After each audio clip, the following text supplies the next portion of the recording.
तो हम एडुटेरिया का प्रैक्टिस सेट 5 देखते हैं जो अभी नया आया है।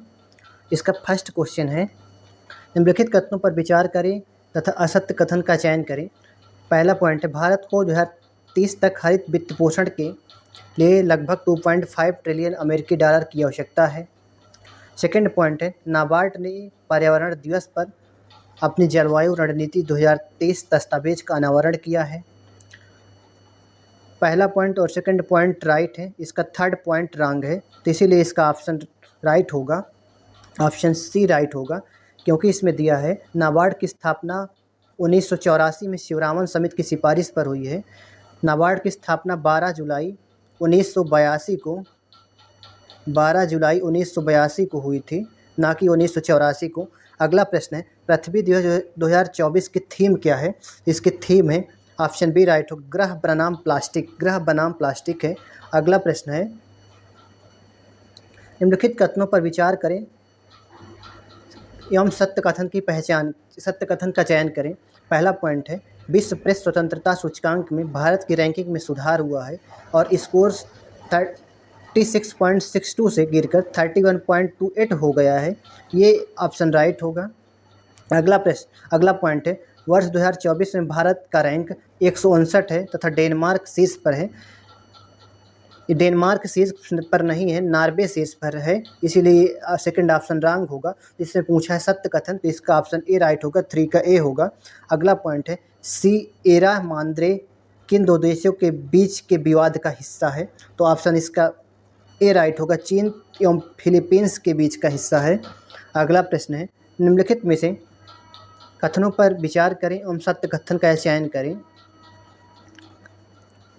इसका पहला पॉइंट है, आर्टिफिशियल इंटेलिजेंस के लिए ISO 42001-2023 प्रमाणन प्राप्त करने वाली अमेजन दुनिया की पहली कंपनी बन गई है। ये रॉन्ग है, क्योंकि अमेजन नहीं, इन्फोसिस दुनिया की पहली कंपनी बनी है, इन्फोसिस। सेकंड पॉइंट है, फिनलैंड द्वारा हवा से कार्बन डाइऑक्साइड सोखने वाली दुनिया का सबसे बड़ा प्लांट मैमथ को लॉन्च किया गया है। ये भी पॉइंट रॉन्ग है, क्योंकि फिनलैंड द्वारा नहीं, आइसलैंड द्वारा दुनिया का सबसे बड़ा प्लांट मैमथ को लॉन्च किया गया है, इसीलिए इसका ऑप्शन डी राइट होगा। ना तो पहला और ना ही सेकंड पॉइंट राइट है। अगला प्रश्न है, विश्व हाइड्रोजन शिखर सम्मेलन 2024 के संदर्भ में कौन सा कथन सत्य है? तो इसका ऑप्शन डी राइट होगा, उपयुक्त सभी हैं। इसका आयोजन मई 2024 में रॉटरडैम नीदरलैंड में किया गया है। भारत ने पहली बार विश्व हाइड्रोजन शिखर सम्मेलन 2024 में अपना स्वयं का मंडप स्थापित किया है। थर्ड पॉइंट है, इस मिशन का लक्ष्य 2023 तक 5 MMT मिलियन मेट्रिक टन की हरित हाइड्रोजन उत्पादन क्षमता प्राप्त करना है। इसके सभी पॉइंट राइट हैं। अगला प्रश्न है, हाल ही में अंतर्राष्ट्रीय शतरंज महासंघ फीडे द्वारा ग्रैंड मास्टर के खिताब से सम्मानित होने वाली तीसरी भारतीय महिला कौन बनी है? तीसरी भारतीय महिला बनी है बी रमेश बाबू। अगला प्रश्न है, मिलान करें। पहला पॉइंट है प्रतिमा सिंह, तो ये बनी है उद्योग संवर्धन और आंतरिक व्यापार विभाग के निर्देशक के रूप में नियुक्त हुई हैं। संजय शुक्ला जो है भारतीय नौसेना के चीफ ऑफ पर्सनल के पद पर नियुक्त हुए हैं। यादविंदर माल्ही जो है ये लंदन के प्राकृतिक इतिहास संग्रहालय बोर्ड में दोबारा नियुक्त हुए हैं। संजय कुमार जो मिश्र हैं, ये GST अपीली न्यायाधिकरण के पहले अध्यक्ष बने हैं, इसलिए इसका ऑप्शन अब राइट होगा, सी। अगला प्रश्न है, हैज प्ले ट्रू अभियान किस संस्थान द्वारा लॉन्च किया गया है? इसका ऑप्शन सी, राष्ट्रीय डोपिंग रोधी एजेंसी नाडा के द्वारा।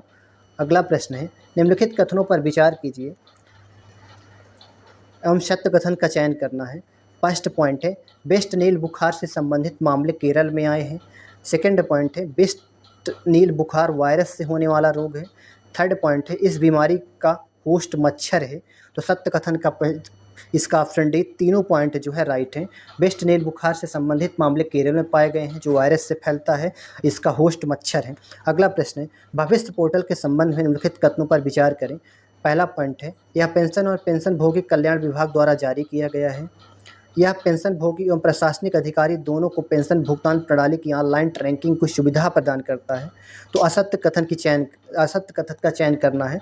तो इसका ऑप्शन डी राइट होगा। ना तो पहला और ना ही दूसरा असत्य है, ये दोनों जो पॉइंट है ये सही हैं। अगला प्रश्न है, supersonic missile assisted release of torpedo प्रणाली का सफलतापूर्वक परीक्षण किसने किया है? तो ऑप्शन इसका ए राइट होगा, डीआरडीओ ने किया है। अगला प्रश्न है, भारतीय अंतरिक्ष स्थिति आकलन रिपोर्ट ISSAR 2023 के संबंध में लिखित कथनों पर विचार कीजिए। पहला पॉइंट है इसका, भारतीय अंतरिक्ष युग की शुरुआत से लेकर 31 दिसंबर 2023 तक कुल 127 भारतीय उपग्रह प्रक्षेपित किए जा चुके हैं, ये सही है।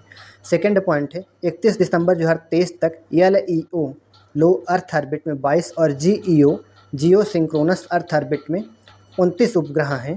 तो इसका दोनों पॉइंट राइट है, इसीलिए इसका ऑप्शन इसमें पूछा है असत्य कथन का चयन करना है, तो इसका ऑप्शन डी राइट होगा। ना तो पहला ना ही सेकंड रॉन्ग है। अगला प्रश्न है, चक्रवात रेमल का संबंध किस क्षेत्र से है? चक्रवात रेमल का संबंध पूर्वोत्तर क्षेत्र से, ऑप्शन सी राइट होगा। थेम्बोसाइटोसिस सिंड्रोम के संबंध में लिखित कथनों पर विचार कीजिए। सत्य कथन का इसमें चयन करना है। तो इसका यह पहला पॉइंट है, यह कोवैक्सीन के साइड इफेक्ट के कारण रक्त के थक्का जमाने वाला विकार है, ये रॉन्ग हो जाएगा। इसमें प्लेटलेट्स काउंट कम होने के बावजूद रक्त के थक्कों का गठन होता है, तो ये राइट हो जाएगा। तो इसका ऑप्शन बी राइट है। अगला प्रश्न है, हाल ही में स्पॉट बिटकॉइन और ईथर एक्सचेंज ट्रेडेड फंड शुरू करने वाला एशिया का पहला देश कौन बन गया है? तो एशिया का पहला देश हांगकांग बन गया। स्पॉट बिटकॉइन और ईथर एक्सचेंज ट्रेडेड फंड शुरू करने वाला एशिया का पहला देश हांगकांग बना है। अगला प्रश्न है, हाल ही में हुई नियुक्तियों के संबंध में कौन सुमेलित थे? तो इसका ऑप्शन डी राइट होगा, उपयुक्त सभी सुमेलित हैं। जेरेमिया मायनले सोलोमन द्वीप के नए प्रधानमंत्री बने हैं।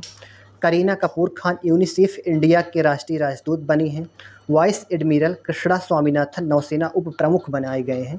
अगला प्रश्न है, हाल ही में भारतीय सेना और पुनीत बालन ग्रुप ने संयुक्त रूप से मिलकर कहां पर राष्ट्रीय उद्यान स्थापित किया है? तो इसका ऑप्शन डी राइट होगा, पुणे में।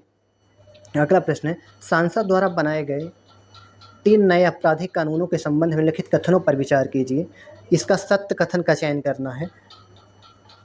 भारतीय दंड संहिता 1860 को भारतीय नागरिक सुरक्षा संहिता द्वारा प्रस्थापित किया गया है, ये रॉन्ग है। सेकंड पॉइंट है, दंड प्रक्रिया संहिता 1973 को भारतीय न्याय संहिता 23 द्वारा प्रतिस्थापित किया गया है, ये भी रॉन्ग है। भारतीय साक्ष्य अधिनियम 1872 को भारतीय साक्ष्य अधिनियम 2023 द्वारा प्रतिस्थापित किया गया है, ये राइट है। 3 नए आपराधिक कानून भारत में 1 जुलाई 2024 से लागू किए जाएंगे, ये भी राइट है, इसलिए इसका ऑप्शन सी राइट होगा। केवल 3 और 4 पॉइंट राइट हैं। अगला प्रश्न है, हाल ही में समाचार पत्रों में व्यापक रूप से चर्चा में रहा सक्सगॉम घाटी का संबंध भारत के किस राज्य या केंद्र शासित प्रदेश से है? तो इसका ऑप्शन डी राइट होगा, जम्मू कश्मीर से है। अगला प्रश्न है, हाल ही में अफ्रीकी देश में एमपॉक्स के बढ़ते मामलों के कारण पूरे देश में स्वास्थ्य आपातकाल की घोषणा की गई है, तो इसका ऑप्शन ए राइट होगा, DR कांगो में। अगला प्रश्न है, निम्नलिखित में से किस देश ने बैडमिंटन के थॉमस और उबेर कप फाइनल में पुरुष और महिला दोनों का खिताब जीता है? तो इसका ऑप्शन सी राइट होगा, चाइना ने। अगला प्रश्न है, हाल ही में भारतीय राष्ट्रीय भुगतान निगम ने UPI जैसी तत्काल भुगतान प्रणाली विकसित करने के लिए किस दक्षिण अफ्रीकी बैंक के साथ समझौता किया है? तो इसका ऑप्शन सी राइट होगा, बैंक ऑफ नामीबिया के साथ। अगला प्रश्न है, स्मार्ट मिसाइल प्रणाली के संदर्भ में कौन सा कथन सत्य है? इसका फर्स्ट पॉइंट है, DRDO ने उड़ीसा के तट पर डॉक्टर APJ अब्दुल कलाम द्वीप से supersonic missile assisted release of torpedo प्रणाली का सफल उड़ान परीक्षण किया है, ये राइट होगा। स्मार्ट एक अगली पीढ़ी की मिसाइल आधारित हल्के वजन वाली टॉर्पीडो डिलीवरी प्रणाली है। स्मार्ट एक अगली पीढ़ी की मिसाइल आधारित हल्के वजन वाली टॉर्पीडो डिलीवरी प्रणाली है, ये राइट है, ये भी। तो इसका ऑप्शन सी राइट होगा। अगला प्रश्न है, भारत ने देवी सीता को समर्पित सीता अम्मा मंदिर की अभिषेक समारोह के लिए किस देश के पवित्र सरयू नदी का जल भेजा है? तो इसका ऑप्शन सी राइट होगा, श्रीलंका को। अगला प्रश्न है, हाल ही में संयुक्त राष्ट्र महासभा ने किस वर्ष को क्वांटम विज्ञान और प्रौद्योगिकी का अंतर्राष्ट्रीय वर्ष घोषित किया है? तो इसका ऑप्शन बी राइट होगा, 2025 को। अगला प्रश्न है, इसरो ने 2023 के लिए भारतीय अंतरिक्ष स्थिति आकलन रिपोर्ट ISSAR जारी की है। इसके संबंध में कौन सा कथन सत्य है? भारत ने दिसंबर 2023 के अंत तक 127 उपग्रहों को प्रक्षेपण किया है। ये सही है। वर्ष 2023 में इसरो के सभी 7 प्रक्षेपण सफल रहे, ये भी सही है। अगला पॉइंट है, कुल 5 भारतीय उपग्रह, 46 विदेशी उपग्रह और 8 रॉकेट पिंड को उनकी इच्छित कक्षाओं में स्थापित किया गया है, ये भी सही है। इसीलिए इसका ऑप्शन डी राइट होगा, उपयुक्त सभी सही हैं। अगला प्रश्न है, व्हाइटली गोल्ड अवार्ड 2023 के संदर्भ में कौन सा कथन सत्य है? तो इसका ऑप्शन डी राइट होगा, सभी पॉइंट राइट हैं। असम की वन्यजीव संरक्षणकर्ता डॉक्टर पूर्णिमा देवी वर्मन को व्हाइटली गोल्ड अवार्ड से सम्मानित किया गया है। पूर्णिमा देवी वर्मन को ग्रेटर एजुकेटेड स्टार्क हरगिला को बचाने के उनके प्रयासों के लिए पुरस्कार दिया गया है। इस पुरस्कार को ग्रीन ऑस्कर के रूप में भी जाना जाता है। अगला प्रश्न है, कोच्चि केरल में आयोजित 46वीं अंटार्कटिक संधि परामर्श बैठक ATCM 46 और 26 पर्यावरण संरक्षण समिति CEP 26 की बैठक के संबंध में कौन सा कथन सत्य है? तो इसका ऑप्शन जो राइट होगा, उपयुक्त सभी कथन इसके सत्य हैं। पहला पॉइंट है, ATCM 46 और CEP 26 का आयोजन भारत सरकार के पृथ्वी विज्ञान मंत्रालय द्वारा किया गया है। सेकंड पॉइंट है, ATCM 46 की थीम वसुधैव कुटुंबकम, एक पृथ्वी एक परिवार एक भविष्य की थीम पर आधारित था। थर्ड पॉइंट है, इस दौरान पृथ्वी विज्ञान मंत्रालय और खाद्य प्रसंस्करण उद्योग मंत्रालय द्वारा अंटार्कटिक अनुसंधान स्टेशन मैत्री सेकंड स्थापित करने की भारत की योजना की घोषणा की गई है। इसका सभी कथन राइट है। अगला प्रश्न है, चंद्रमा के सुदूरवर्ती भाग में पहली बार नमूने एकत्र करने के लिए निम्नलिखित में से किस देश ने अपना जटिल महत्वाकांक्षी चांग E6 मिशन प्रक्षेपित किया है? इसका ऑप्शन ए राइट होगा, चीन ने प्रक्षेपित किया है।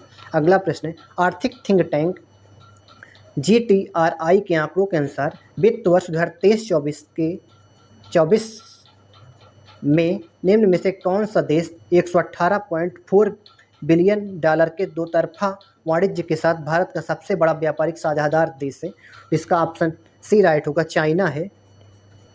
अगला प्रश्न है, निम्नलिखित में से किस देश ने विश्व R&D स्थिरता मंच की शुरुआत की है? इसका ऑप्शन ए राइट होगा, भारत ने। अगला प्रश्न है, प्रधानमंत्री की अध्यक्षता में केंद्रीय मंत्रिमंडल ने वस्तु एवं सेवा कर अपीलीय अधिकरण की राष्ट्रीय पीठ GST-AT के गठन को मंजूरी दी है। इसके संदर्भ में कौन सा कथन सत्य है? इसका ऑप्शन सी राइट होगा, पहला दूसरा और तीसरा इसके जितने भी पॉइंट हैं सभी राइट हैं। पहला पॉइंट है, न्यायमूर्ति संजय कुमार मिश्रा को इसका अध्यक्ष नियुक्त किया गया है। सेकंड पॉइंट है, GST अपीलीय न्यायाधिकरण के अध्यक्ष के लिए अध्यक्ष को सर्वोच्च न्यायालय का न्यायाधीश होना चाहिए या उच्च न्यायालय के मुख्य न्यायाधीश के रूप में कार्य किया होना चाहिए। थर्ड पॉइंट है, GST अपीलीय न्यायाधिकरण के सदस्यों के लिए अधिकतम आयु सीमा अध्यक्ष के लिए 70 वर्ष है, न्यायिक सदस्यों और राज्य अध्यक्षों के लिए 65 वर्ष एवं तकनीकी सदस्यों के लिए 65 वर्ष है।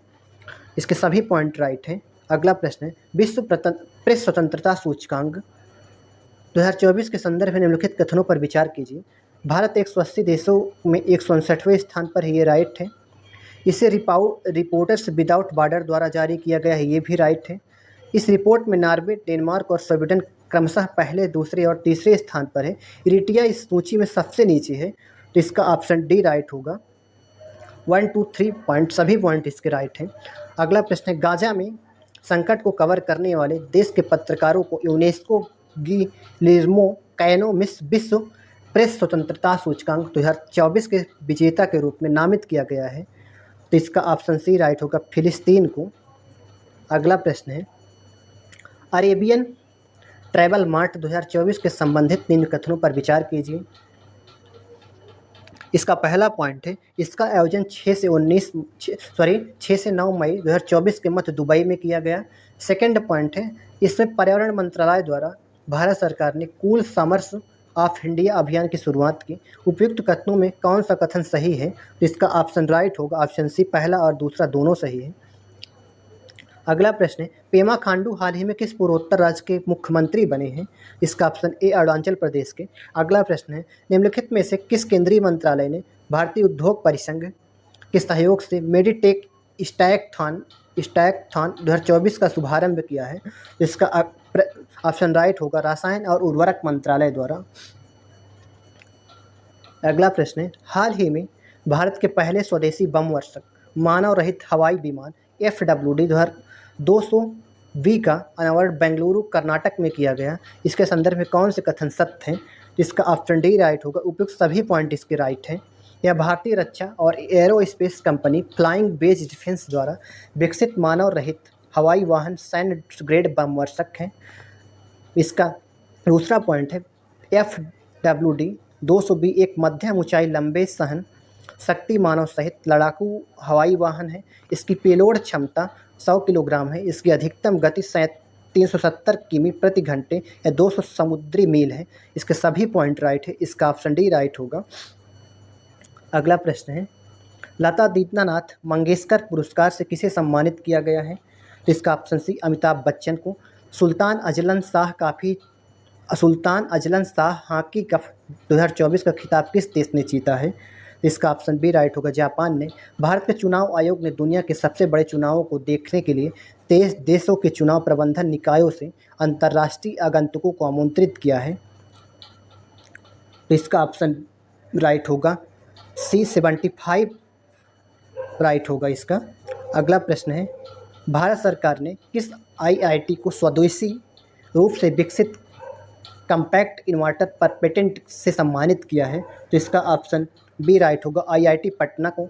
NPCI इंटरनेशनल पेटेंट्स लिमिटेड ने UPI जैसी सेवाओं के लिए किस अफ्रीकी देश के साथ समझौता किया है? ऑप्शन इसका डी होगा, नामीबिया के साथ। किस संगठन ने वैश्विक आर्थिक संभावनाएं रिपोर्ट जारी की है? ऑप्शन ए विश्व बैंक ने। किस स्टार्टअप ने हाल ही में भारत का पहला वाणिज्य सिस्टम ऑन चिप लॉन्च किया है, जिसका नाम सिक्योर इंटरनेट ऑफ थिंग्स है? ऑप्शन इसका राइट होगा, माइंडग्रोव टेक्नोलॉजीज ने। अगला प्रश्न है, हाल ही में किस देश ने चीन के चेंगडू में आयोजित फाइनल में इंडोनेशिया को हराकर बैडमिंटन वर्ल्ड फेडरेशन थॉमस और रूबेज कप 2024 जीता है? तो इसका ऑप्शन सी चाइना ने। अगला प्रश्न है, मई 2024 में भारत के नियंत्रक एवं महालेखा परीक्षक CAG ने सहयोग और विशेषता के आदान प्रदान को बढ़ाने के लिए किस देश के लिए महालेखा परीक्षक के साथ समझौता ज्ञापन पर हस्ताक्षर किए हैं? इसका ऑप्शन बी राइट होगा, नेपाल के साथ। कौन सा भारतीय बंदरगाह हाल ही में कांगो वैलून के मामले में देश में सबसे बड़ा बंदरगाह बन गया है? Option D Paradip port. अगला प्रश्न है, फोर्ब्स